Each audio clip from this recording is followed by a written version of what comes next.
আর কোরআন তেলাওয়াত করলে যে নেকিটা হবে সেই নেকি আমি আপনারা সবাই পেয়ে যাব। আরো জোরে বলেন সুবহানাল্লাহ। মাশাআল্লাহ মাশাআল্লাহ। ওরা যখন গীবত করত, অপবাদ কাকে বলে?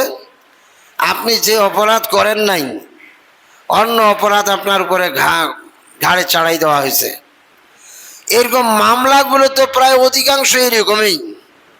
হ্যাঁ, একটু কিছু তাদের উভয়ের ভিতরে হয়েছে, কিন্তু আসল যেটা হয়েছে সেটা না লিখে, আরজিতে না লিখিয়া নারী ধর্ষণের মামলা ইত্যাদির মামলা দিয়ে প্রতিপক্ষকে কাবু করার চেষ্টা করা হয়। না, কখনো করা যাবে না, অপবাদ দেওয়া যাবে না।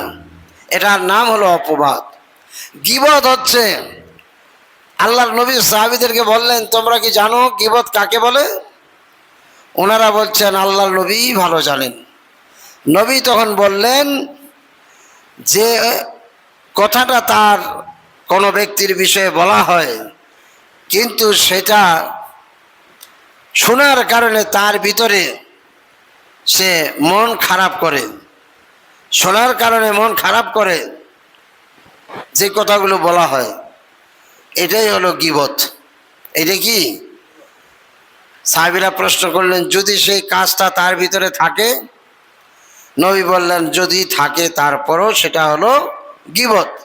তাহলে এখানে কি বুঝলাম?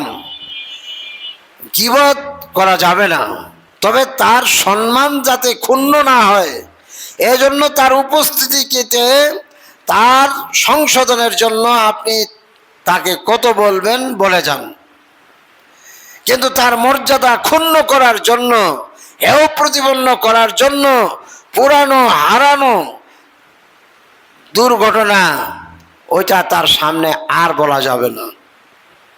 কথা বোঝা গেছে? আমাদের সমাজে তো এটাই আছে বেশি। হ্যাঁ রে, তুই কত বড় ভালো দেখিস, ওই যে ওই কাজটা, ওই যে সেই কাজটা, ওই যে এই কাজটা, হ্যাঁ বলা যাবে না।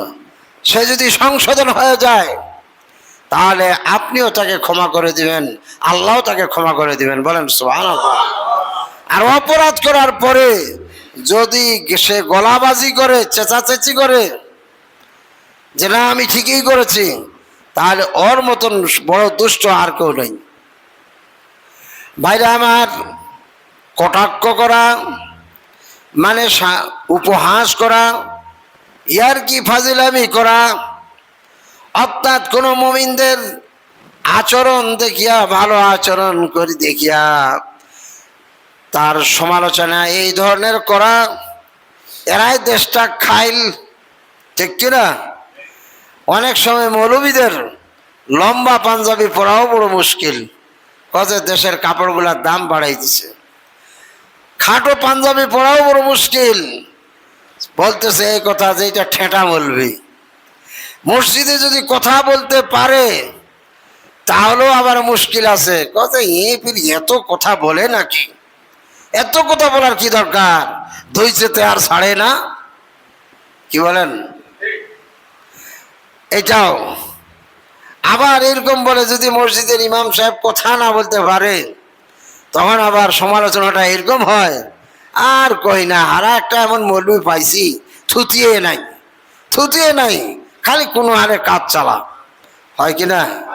মোটা হইলেও দোষ আছে মৌলবীর, কয় যে মোটা হবে না, যে খানটা দিছে। পাতলা পায়খানা হইলেও দোষ, কি কয় যে হবে না পাতলা পায়খানা, ওর নাই হবি যে কার হবি?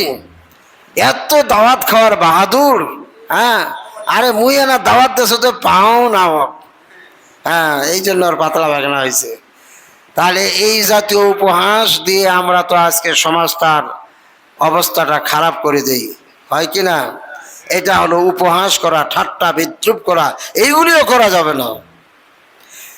এইগুলি যারা করে এদের দুষ্টামির জন্য আল্লাহ রাব্বুল আলামিন এই সূরাটা নাজিল করে জানাই দিলেন, বললেন ওয়াইলুল লিকুল্লি হুমাযাতিল লুমাযা। ওয়াইল নামক জাহান্নাম বা ওয়াইল নামক গর্ত প্রত্যেক পরোক্ষভাবে প্রত্যক্ষভাবে, উপস্থিতিতে অনুপস্থিতিতে ঠাট্টা বিদ্রুপ করা, অপবাদ করা, গীবত করা, এ সমস্ত ব্যক্তিরা যারা করে থাকে এদের জন্য অয়েল নামক জাহান্নাম। বলেন নাউজুবিল্লাহ। অয়েল নামক জাহান্নাম হলো একটা গর্ত। আল্লাহর নবী সাল্লাল্লাহু আলাইহি সাল্লাম সাহাবীদেরকে নিয়ে কোথাও যাচ্ছেন, হঠাৎ করে একটা বিকট আওয়াজ হয়ে গেল। এই আওয়াজের কারণে আল্লাহর নবীর চোখ দিয়ে দরদর করে পানি পড়া শুরু হয়ে গেছে। তিনি হতভম্ব হয়ে দাঁড়িয়ে থাকলেন। সাহাবাগণ জিজ্ঞাসা করলেন, ইয়া রাসূলুল্লাহ, ইয়া হাবিবাল্লাহ, হঠাৎ করে এই বিকট আওয়াজটা কিসের হলো? আর আপনার চক্ষু মোবারক থেকে পানি পড়তেছে, কি হলো সেটা? নবী হাফ ছেড়ে বলতেছেন, হে আমার সাহাবীরা শোনো, ওয়াইল নামক গর্তের উপর থেকে এক টুকরা পাথর ছেড়ে দেওয়া হয়েছে। ওই পাথরটা ওয়াইল নামক জাহান্নামের বা গর্তের নিচে পড়তে 70 বছর সময় লেগে গেছে। আল্লাহ, আল্লাহ মাফ করে দাও, আল্লাহ মাফ করে দাও। 70 বছর। কত উপরে পানি, নিচে পড়তে মাত্র কয়েক সেকেন্ডে পড়ে যায়। ওই পাথরটা ওই তলানিতে পড়তে 70 বছর সময় লেগে গেছে। এর নাম হলো অয়েল নামক গর্ত। জাহান্নাম হলো 7টা। আসলে জাহান্নাম হলো একটা শাস্তির স্থান, কিন্তু আল্লাহ রাব্বুল আলামিন স্তরে স্তরে ভাগ করে দিয়েছেন। প্রথমে হলো জাহান্নাম, তারপরে হলো লাজা, তারপরে হলো হুতামা, তারপরে হলো সাঈর, তারপরে সাকার, তারপরে হলো জাহিম, তারপরে হলো জাহিমের পরে হলো আবার সেটার নাম হলো হাবিয়া জাহান্নাম। সবচাইতে হাবিয়া জাহান্নামের শাস্তি বড়ই কঠিন। বলেন আল্লাহু আকবার। অন্যান্য জাহান্নামের স্তরেরা আল্লাহ রাব্বুল আলামিনের কাছে ফরিয়াদ করে, আল্লাহ আমাদের আগুনের পাওয়ার যা আছে আল্লাহ আমাদেরকে তুমি জাহিম থেকে হাবিয়া থেকে রক্ষা করো। আমরা হাবিয়ার মধ্যে যে শাস্তিগুলো রয়েছে এগুলা বরদাস্ত করতে পারবো না। সাপে শাবক খায় না, দেখেন না, সাপে শাবক খায় না, খায়। ঠিক এমনি করি ওই শাস্তিগুলোকে, অন্যান্য শাস্তিগুলোকে হাবিয়ার কাছে কিছুই না। হাবিয়ার শাস্তি আরো বড় ভয়ঙ্কর, মারাত্মক। আল্লাহ, সবাই বলুন আল্লাহুম্মা আজিলনা মিনান নার, আল্লাহুম্মা আজিলনা মিনান নার। আল্লাহ তুমি আমাদেরকে জাহান্নামের আযাব থেকে, আগুন থেকে রক্ষা করিও আল্লাহ। এদের জন্য অয়েল নামক জাহান্নাম অথবা পরিতাপ। আর কার জন্য?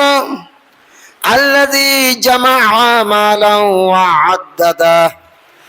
আর যারা সম্পদ পুঞ্জীভূত করে আর বারবার গণনা করতে থাকে। মাল মানে হলো সম্পদ। সম্পদের কারণে নামাজ ছেড়েছে, সম্পদ উপার্জনের কারণে আল্লাহর ইবাদত বندگی থেকে বিরত হয়ে গেছে। হয় কি না? আমি তো দেখতেছি আপনাদের এলাকাতেও কিছু ব্যক্তি এমন আছে যে সম্পদের কারণে এত আত্মহারা হয়ে গেছে, মসজিদে সালাত আদায় করতে হবে জুমার দিন, এতটুকু অনুমতি তাদের নাই। ঠিক কিনা বলেন দেখি? আবার তুই ঈদের দিনে সালাত আদায় করিস, দামি পশু কুরবানি দিস, কিচ্ছু কাজে আসবে না। আল্লাহর নবী বলেছেন, কিয়ামতের ময়দানে আউয়ালু মা ইউহাসিবুহু বিহিল আবদু ইয়াওমাল কিয়ামাতি আস-সালাত। কিয়ামতের ময়দানে আল্লাহ রাব্বুল আলামিন সর্বপ্রথমে যেটা জিজ্ঞাসাবাদ করবেন তা হলো সালাত। সেটা কি বলেন তো? সালাত, সালাত, সালাত। যে ব্যক্তি সালাতের জবাব দিতে সক্ষম হবে, কিয়ামতের ময়দানের হিসাব নিকাশটা তার জন্য সহজ হয়ে যাবে। বলেন সুবহানাল্লাহ। সব সহজ হয়ে যাবে। আমার আল্লাহ রাব্বুল আলামিন বলেন, ইয়াহসাবু আন্না মালাহু আখলাদা। সে ধারণা করে এই সম্পদগুলো চিরদিন অবস্থান করবে। আমার আল্লাহ জানিয়ে দিয়েছেন, ইয়াওমা লা ইয়ানফাউ মালুন ওয়ালা বানুন ইল্লা মান আতাল্লাহা বিকলবিন সালিম। হায় রে হায়, এমন একদিন আসবে, এমন একদিন আসবে যেদিন কোনো সম্পদ, মাল মানে সম্পদ, এবং সন্তান সন্ততি কোনো কাজে আসবে না। সেদিন কিন্তু তারা বলবে কিয়ামতের ময়দানে পাপ কর্মে নিয়োজিত থাকার কারণে ওরা কিন্তু সেদিন বলবে, ইয়া লাইতা কানাতিল কাদিয়া। হায় আফসোস, আমরা যদি মৃত্যুর মধ্য দিয়ে শেষ হয়ে যেতাম তাহলে কিন্তু আর আমাদের হিসাব নিকাশ হতো না। মা আবনা আন্নি মালিয়া।